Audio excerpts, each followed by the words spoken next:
กิจกรรมสวดมนต์ความเพียรพระปิตายอดสิทธิลาวหลวงปู่ทวดมัตติด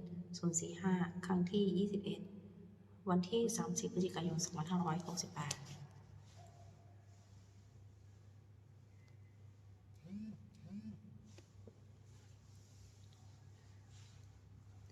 บัดนี้เป็นครั้งที่ 21 ตรงกับวันที่ 30 พฤศจิกายน 2568 ข้าพเจ้านางสาวกันภักดิ์ สิทธิ์แก้ว ขอเป็นวาจาสาธยายพุทธมนต์ถวายเป็นบูชาธรรมบูชาสังฆบูชาและเป็นอาจารยบูชาแด่องค์พระเข้าปฏิเทระเจ้าองค์หลวงปู่สมเด็จหลวงปู่บุญเดชหลวงปู่ศิลาตลอดทั้งครูบาอาจารย์ผู้เป็นเจ้าของวิชาจินดามณีขอเทพดาทั้งหลายโปรดจงมานุโมทนาในการสาธยายมนต์ของข้าพเจ้านี้ขออนุภาพคุณพระรัตนตรัยครูบาอาจารย์และเทวดาทั้งหลายจงโดนบันดาลให้จิตของข้าพเจ้าเป็นสมาธิอันควรแก่การสาธยายมนต์ต่อไปบทสวดชุมนุมเทวดาสมันตาจักรวาเลสุอัตตรคัจจันตุเทวตาสัทธมังมุนิราชสัสสุนันตุสังฆมุขะทังสักเคกามิจุรุเปคิริสิกขาลัตเตจัตตาริเควิมานิทิเปรัตเทจักขามิตรุรัคานีแขวัตุมหิเคเตผู้มาเจนตุเทวาชราตวิสเมยคณปานาคาติตันตาสัตเคยังมุนีวรวัจนังสาธุมีสวนตุธรรมะสวนากุรุอัยพัตตาธรรมะสวนากุรุอัยพัตตาธรรมะสวนากุรุอัยพัตตาบทสวดมกาสิริคาถานะโมสัพพะคะวะโตอะระหะโตสัมมาสัมพุทธัสสะนะโมสัพพะคะวะโตอะระหะโตสัมมาสัมพุทธัสสะนะโมสัพพะคะวะโตอะระหะโตสัมมาสัมพุทธัสสะบทสวดสัจจกิริคาถาอาทิเมสนังอัญญังพุทโธเมสังวรังอิตินาสัจจวัชเชนะโสติเมหุสัพพทานาทิเมสนังอัญญังธัมโมเมสังวรังอิตินาสัจจวัชเชนะโสติเมหุสัพพทานาทิเมสนังอัญญังสังโฆเมสังวรังอิตินาสัจจวัชเชนะโสติเมหุสัพพทาบทสวดมหากาลภิกขุนาโถติอาทิคาถาติอาทิกาคาถามหาการภิกขุนาโถอัฏฐายะสัพพะปะเนียบริตวปาริมิสัพพะปะโตสัมโพธิมัตทิมุตตมังเอเตนะสัจจวัชเชนะมหันตุสัพพุปตวามหากาลภิกขุนาโถหิตายะสัพพะปานินังปูเลตวาปารมิสัพพะปะโตสัมโพธิมุตตมังเอเตนะสัจจวัชเชนะมหันตุสัพพุปตวามหากาลภิกขุนาโถสุขายะสัพพะปานินังปุเรตวะปารมิสัพพะปะโตสัมโพธิมุตตมังเอเตนะสัจจวัชเชนะมหันตุสัพพุปตวาพระสวมหาสมัยสูตรเอวเมสกังเอกังสมัยภักวาสเกสุขติกับเดียวรุสมิงมหาวริมาตาภิกขุสังเกตสัทธิปัจจามัทธิภิกขุสติสัพเพวาติทัสสิจโลกาทัตถิเทวทายิปุญญาสนิเมตังหุติภักวันตังคัสสยาภิกขุสังคัญจาทโคจตุนังสุทธาวาสกายิขันนังเทวานังเอตทโหสิอยังโคภักวาสเกสุขติกับเดียวรุสมิงมหาวริมาตาภิกขุสังเกตสัทธิปัจจามัทธิภิกขุสติสัพเพวาติทัสสิจโลกาทัตถิเทวทายิปุญญาสนิเมตังหุติภักวันตังทัสสยาภิกขุสังคัญจายนุนะปยปิเยนะภักวันติโนปสังกมยมะอุปสังกวิทวะภักวะตุสริเกปเจคาราภัสยมัติยตโคตาเทวดาสยทัพปีธรรมะพระวะปเจปุริโสสัมมาทิฏฐังวะพังปัสสะริยปัสสะอิตังวะปะหังสัมมิชยะเอวะเมวะสุทธาวิสิสุเทวิสุอันตริตาภักวะโตปุระโตปะตุรังสุอนุโคตาเทวตาภวตังอภิวาเทตวะเอกมัตังอรังสุเอกมัตังทิตังโคเอกาเทวตาภวโตสันติเกอิมังคาทังอภัสสิมหาสัพมโยปวานัสมิงเทวกายาสมัคคตะอคัตตะอิมังธัมมัสสมยังทักขิตาเยวะอปราชิตสังคันติอนุโคอปราเทวตาพระโตสเกอิมังคารังอภัสสิตตระภิกขุสมาทังหังสุจิตังอาตโนชุกามากังสุสารทิวะเนตานิคาหิตาวะอิริยานิรักขันติปันเทตาติอนุโคอปราเทวตาพระโตสเกอิมังคารังอภัสสิทิตวะคีรังจิตวะปริคังอิทธิกิลาอุปจักมะเมชาติจานติสุทาวิมราจักขุตังสุตานาสุสุนัคติอนุโคอปราเทวตาพระโตสเกอิมังคารังอภัสสิเอเกจิพุทธังสนังคตาเสนาเตคมิสันติปายาภุมิงปหายามนุสังเทหังเทวกายังปริปุริสันติติอนุโคภควาภิกขุอามันเตสิเยปุยินะภิกขเวทัสสุโลกาธาตุสุเทวตาสนิพิตังหุนติตถาคตังทัสสยาภิกขุสังคัญใจเยปิเตภิกขเวสงเสภิกขเวอเหสงอติตะมัทนาโตสัมมาสัมพุทธัสสะสัพเพภวตังเอตปรมิยเทวตาสนิเมตาอหิสงเสยทัพพิมหังเอตริเยปิเตภิกขเวภิสติอนาคตมัทนาโตสัมมาสัมพุทธัสสะสัพเพภวตังเอตปรมิยเทวตาสนิเมตาภวิชันติเสยทัพพิมหังเอตริจิกิสัมมิภิกขเวเทวกายังนามานิกิริยสัมมิภิกขเวเทวกายังนามานิเทสิสัมมิภิกขเวเทวกายังนามานิตังสุนันทาสุรคังมนะสิกโรทัสสิสัมมิติเอวัมพันเตติโกเตภิกขุภะโตปัจจสสุภะเอตาทวจาสิโลกะมนุกะสามียถาภูมาตถาสิตาเยสิตาคิริขัพพรังปหิตตาสมาหิตาปุ พูดถูสิหาวัสดีระนมหังสัพพิสัมพุโนโอทาตามนัสสังสุทธาวิปัสสนามนวิราพิโยปัตตสติยัตวามณีขับปิบเราปะเปตตมณีสถาสัพพิสัสนิรันเทวกายปิกตาเทวิชนาถาภิกขโวเตจักอัตตปะมักขมุสระพุทธาสหาสนะเตสัพพทุเราอยู่ยานามุสนะทัสนังอภิเคสตามนคุงสาสังอัฏฐสัตตริงสตังเอเกสหัสนามุสนะมัตสงอภิเคนันตามหุทิสาสภาพระหุตจักสัพพังปิยวะกิโตมนาจักกุมาตตัวมิสถาสัพเพสัจเนระเทวกายปิกตาเทวิชนาถาภิกขโวเอวังอิริสมิคิราหิอนุภูปโสสตัสสะเวคะภูมังกาปิเราปะวาอิทิมัตจุติปโตวนาตัวยสัสสิโนมัทมะภิกขมุภิกขุนังสมิงนังชะสาสาเหมวัตยคารานะตะวังอินุทิมัตจุติปโตวนาตัวยสัสสิโนวัฒมะภิกขมุภิกขุนังสมิงวนังสัตตะคิราทิสาสายาคานาตะวันนี้วันที่มัตตุชินิมัตโตวนาตัวยสัสสิโนวัฒมะภิกขมุภิกขุนังสมิงวนังอิเจเทโสสาสายาคานาตะวันนี้วันที่มัตตุชินิมัตโตวนาตัวยสัสสิโนวัฒมะภิกขมุภิกขุนังสมิงวนังเวสมิตาปัญจสัตตายาคานาตะวันนี้วันที่มัตตุชินิมัตโตวนาตัวยสัสสิโนวัฒมะภิกขมุภิกขุนังสมิงวนังกุมิราชกิโม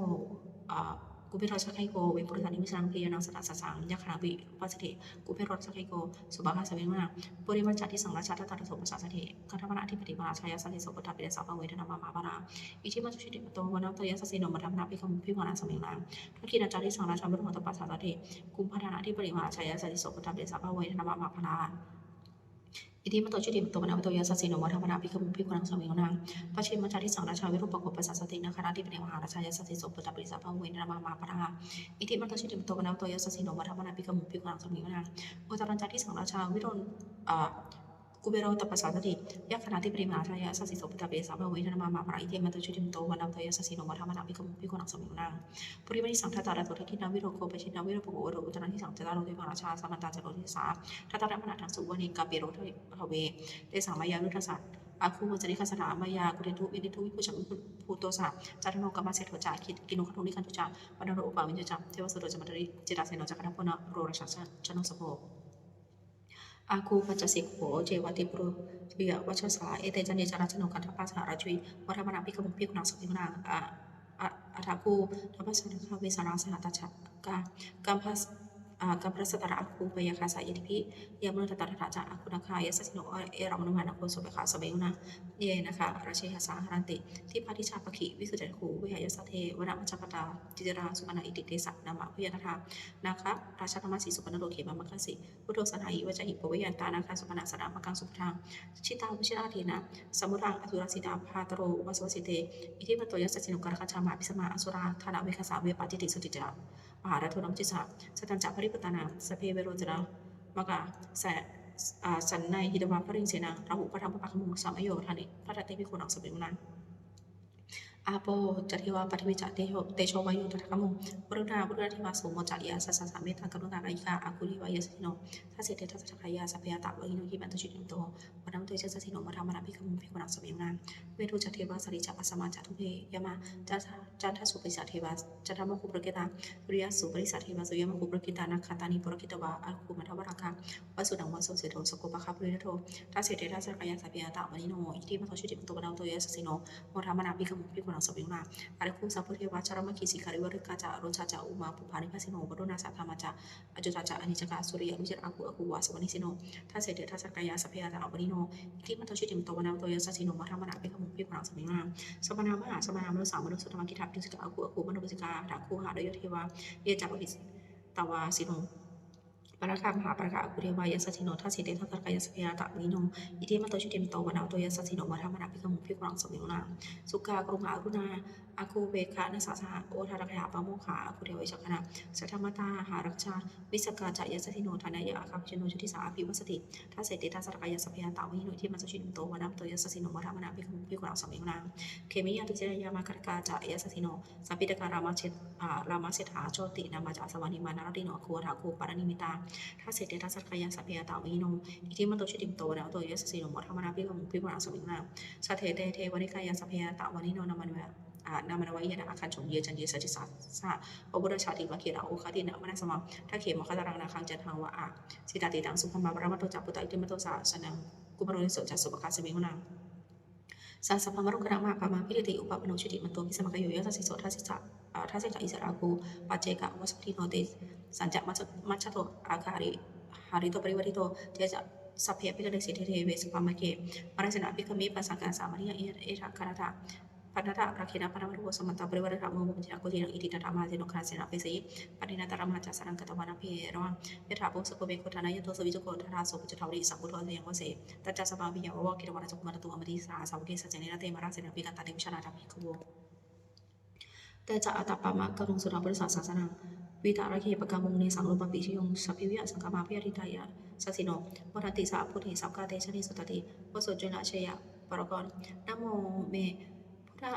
เตชะสารัตนตยะธรรมิกาเตชะประสิทธิประสีเทวานารายะปรเมสุราสิทธิประมาจอินทาจะจตุโลกาคัมภีรักกาสมุทาภูตุงกังคาจะสปรมาชัยยะประสิทธิพวันตุเตชัยยะชัยยะธรณีธรณีอุทธิอุทธินาทีนาทีชัยยะชัยยะ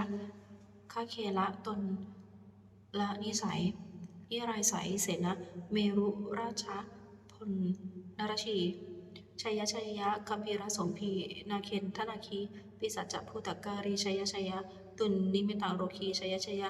สิงคีสุธาธนมุขชาชัยยะชัยยะวรุณมุขสาตราชัยยะชัยยะจัปปทินากุลกันโภชัยยะชัยยะคัจฉกรนัตุรงสุกะระผู้ชงสีหะพยาคะทีปาชัยยะชัยยะวรุณมุขยาตาชิตาชิตาเสนนารีปุณะสุธินารีชัยยะชัยละชัยยะชัยยะสุขาสุขาชีวีชัยยะชัยยะธรณีตะเรสทาสุชัยยะชัยยะชัยยะธรณีสันตินสทาชัยยะชัยยะมังกราชปัญญาภวเกชัยยะชัยยะวารุณยะเขชัยยะชัยยะรักขเสสุระผู้ชัดเตชาชัยยะชัยยะประเมศทักนาชัยยะชัยยะราชาธิราชสัจชัยชัยยะชัยยะปัทวิงสัพพังชัยยะชัยยะอรหันตาปัจเจกะพุทธสาวังชัยยะชัยยะมเหสุโรฮาโรหรินเทวาชัยยะชัยยะพรหมาสุรโคชัยยะชัยยะนางโควิโรโกวิรูปโกจันทิมารวิอินโทจัก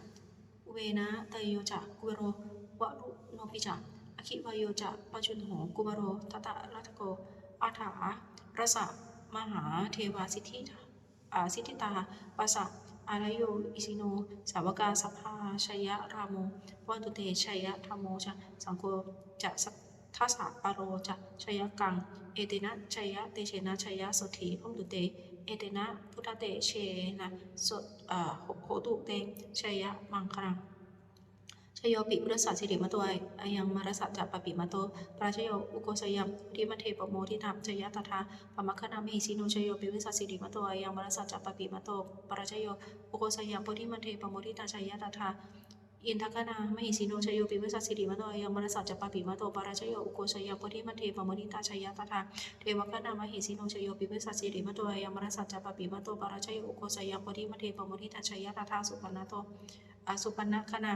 มหิสิโนชโยปิวิสัสสิริมะโตยังมรสัจจปปิมะโตปราชโยอุโกชยโพธิมะเทปมนิตาชยตถานาคกนามหิสิโน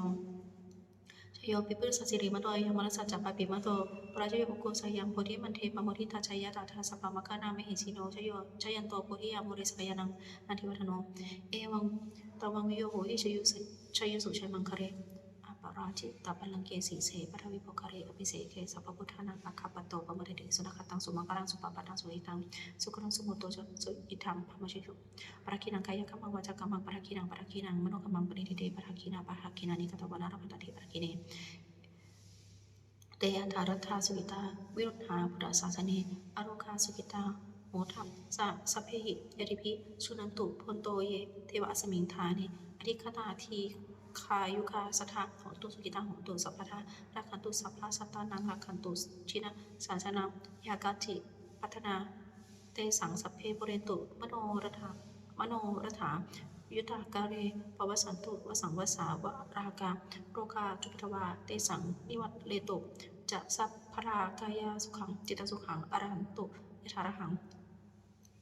วสุธรรมะนิยามะสุตังเอวเมสุตังเอกังสมัยภควาสวัสดิยังวิหารติเชตวเนอนาถปินติกัสสะอาราเมตตระโกภควาภิกขุอามาเตสิภิกขโวติปะทัตเตติเตภิกขุภควโตปัจจโสสมภควะเอตทะโวจะปะทาวาภิกขเวตถาคตานังอนุปทาวาตถาคตานังทิตาวสาธาตุ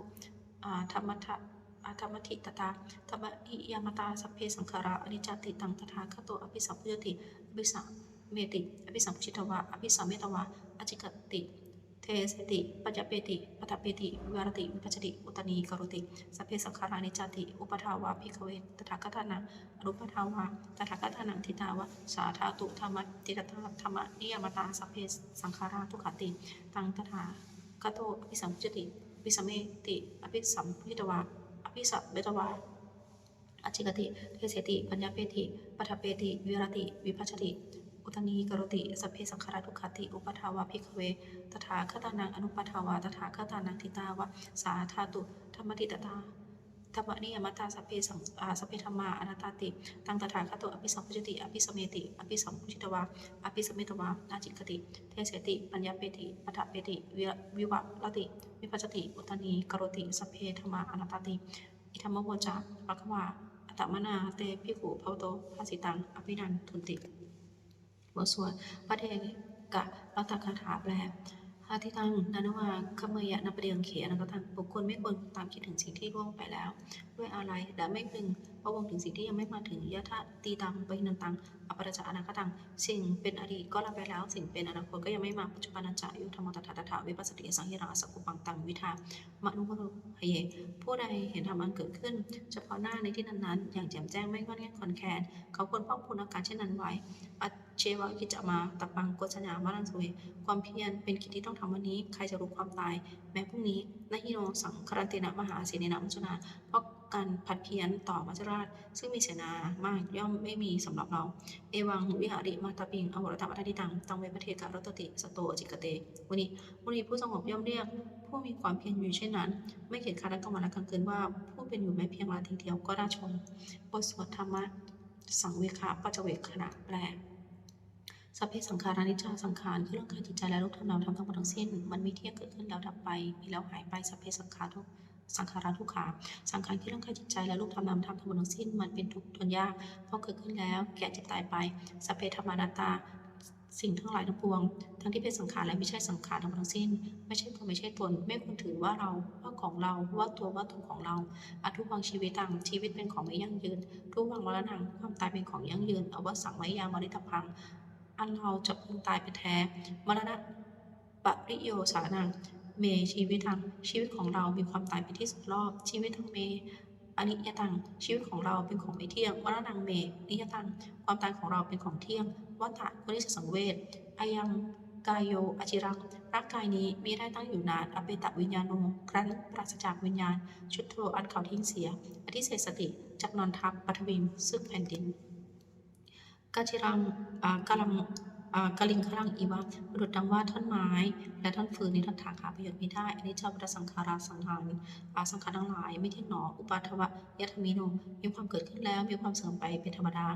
ปชิตวานิรุชันติขั้นเกิดขึ้นแล้วย่อมดับไปเทสังวูปะสมุสุโขความเข้าไปสงบระงับสังขารทั้งหลายเป็นสุขอย่างยิ่งสัพเพสัตตามรติจาสัตว์ทั้งหลายทั้งปวงกำลังตายอยู่มริงสุจะบริสเรที่ตายแล้วและกำลังจะตายแต่เทวะหังบริสามิเราก็จักตายอย่างนั้นเหมือนกันนาทิเมเอทะสังสโยความสงสัยในความตายนี้ย่อมไม่มีกับเราเลยบทสวดเมตตายังกินจิกุสรังกัมมังสัพพิหิพัทหิกตังปุญญังโนอนุโมทันตุสุนันตุปนโตเยเทวะอสมิธาเนอธิคตาทีคายุกาสัทธาโหตุสุขิตาโหนตุทุกขาปะมุญจตุมาตาปิตาสุขิตาโหนตุทุกขาปะมุญจตุสัพเพยติกาสุขิตาโหนตุทุกขาปะมุญจตุสัพเพอายติกาสุขิตาโหนตุทุกขาปะมุญจตุสัพเพปิสาสัพเพยคาสัพเพเปตาสุขิตาโหนตุทุกขาปะมุญจตุสัพเพอาจาริยุปัจจายะสุขิตาโหนตุทุกขาปะมุญจตุสัพเพนักขตาสุขิตาโหนตุทุกขาปะมุญจตุสัพเพเทวาสุขิตาโหนตุทุกขาปะมุญจตุสัพเพสามตินังสมิชชันตุโมบทสวดบูชาหลวงปู่ทวดนะโมปริสโตอาคาติมายะอิติภควานะโมปริสโตอาคาติมายะอิติภควานะโมปริสโตอาคาติมายะอิติภควาปฏิทานะคาถายาเทวตาสติวิหารวาสินีทุเปคะเรปริคะเรตหิงตาธรรมทาเนนะพ่อตุปูชิตาสถิงกรณเททวิหารมัทเลนเทราจามชานวกาจะเพควสารมิกาธานามติอุปาสกาคามาจะเทสาอิคามาจะอิสราสัพพานุพุตาสุกิตาพุทธุเตชะราปุชายเยปิจะดัสสัมภวาสังเสทชาตาอัตวปปาริกานิยานิกังธรรมวรังปริจเตสเพปิทุกขะกรณตุสังขยังถาตุชิรังสตังธรรมโมธรรมัทราจปุคราสังโฆโหตุสัมโควะ อัฏฐายะจะอิตายะจะอามเหรักตุสัทธมุสพเพเพธรรมะจาริโนมุทินสัมปาปุเรยามะธรรมิอริยปวิทิเตปัสสนาโหนตุสัพเพปิปนิโนพุทธศาสเนสัมมาทารังปเวชันโตกาเรเทโวปวัสตุวุธิภาวายะสตานังสมิทังเอตุเมทนิงมาตาปิตาจะตระชังนิจังรักขันติปุตตะกังเอวังธรรมะธรรมเมนะราชานุปชังรักขันตุสัพพทาเทวทาวิชนคาถาทุกขปตาจริทุกขาพยาปตาจริพยาสงขปตาจริสงขาหุนตุสัพเพปิปานิโนเอตัมปตาจามิหิสัมปทังมุญสัมปทังสัพเพเทวารุปตุสัพพสันสัพพสัมปติสิทธิคาถานังทัตตุสัทธายะสีหลังรักขันตุสัพพทาภาวนาเพียรธรรมตุขัจตุเทวตาคตาสุมังคนคาถาโหรุสัพพังสุมังคลังรักขันตุสัพเพเทวตาสภาพุทธานุภาเวนัสสติหุนตุนิรันตรังโหรุสัพพังสุมังคลังรักขันตุสัพเพเทวตาสัพพะธรรมานุภาเวนะสติหุนตุอินันตรังโหตุสัพพังสุมังคลังคันตุสัพเพเทวตาสัพพะสังฆานุภาเวนะสติหุนตุอินันตรังสัพเพพุทธปรปัตตปัจเจกานัจจังพระหัตถานัจจติเชนะขับปริสิบโสสัพเพพุทธปรปัตตปัจเจกานัจจังพระหัตถานัจจติเชนะขับปริสับโสสัพเพพุทธปรปัตตปัจเจกานัจจังพระหัตถานัจจติเชนะขับปริสิบโสสัพเพพุทธปรปัตตปัจเจกานัจจังพระหัตถานัจจติเชนะขับปริสิบโสสัพเพพุทธปรปัตตปัจเจกานัจจังพระหัตถานัจจติเชนะขับปริสิบโสสัพเพพุทธปรปัตตปัจเจกานัจจังพระหัตถานัจจติเชนะขับปริสิบโสสัพเพพุทธปรปัตตปัจเจกานัจจังพระหัตถานัจจติเชนะขับปริสิบโสสัพเพพุทธปรปัตตปัจเจกานัจจังพระหัตถานัจจติเชนะขับปริสิบโสสัพเพพุทธปรปัตตปัจเจกานัจจังพระหัตถานัจจติเชนะขับปริสิบโสด้วยอำนาจแห่งบุญกุศลที่ข้าพเจ้าสวดสาธยายพระพุทธมนต์นี้ข้าพเจ้าขอนำเกล้าอุทิศถวายเป็นพระราชกุศลแด่สมเด็จพระนางเจ้าสิริกิติ์พระบรมราชินีนาถพระบรมราชชนนีพันปีหลวงผู้เสด็จสู่สวรรคาลัยขออานิสงส์แห่งบุญส่วนนี้จงเป็นสัพพะสิริมงคลแก่ข้าพเจ้าให้แคล้วคลาดปลอดภัยจากทุกโศกโรคภัยอันตรายทั้งปวงให้มีแหล่งรายได้อันสุจริตมั่นคงเป็นสัมมาอาชีพอันชอบธรรมคำว่าไม่มีอดอยากยากจนขออย่าได้มีแก่ข้าพเจ้าขอให้ข้าพเจ้ามีสมาธิฐิตั้งมั่นในพระธรรมคำสอนแห่งองค์สมเด็จพระสัมมาสัมพุทธเจ้าดำรงอยู่ในความดีงามตลอดกาลนานอีกทั้งขอที่เวลาทั้งหลายผู้ได้อนุโมทนาสาธุการในการบุญกุศลนี้โปรดประสิทธิ์ประสาทพรน้อมส่งอนุภาพแห่งมงคลไปสู่วัตถุมงคลพระปิตายอดเศรษฐีทั้งฝ่ายไทยและฝ่ายลาวรวมถึงวัตถุมงคลทั้งปวงที่3สิ่งอมฤตได้จัดสร้างขึ้นให้เปี่ยมด้วยพุทธานุภาพเทวานุภาพและฤทธานุภาพอันศักดิ์สิทธิ์อำนวยผลให้เป็นสิริมงคลแด่ผู้ครอบครองและบูชาทุกประการเทอญ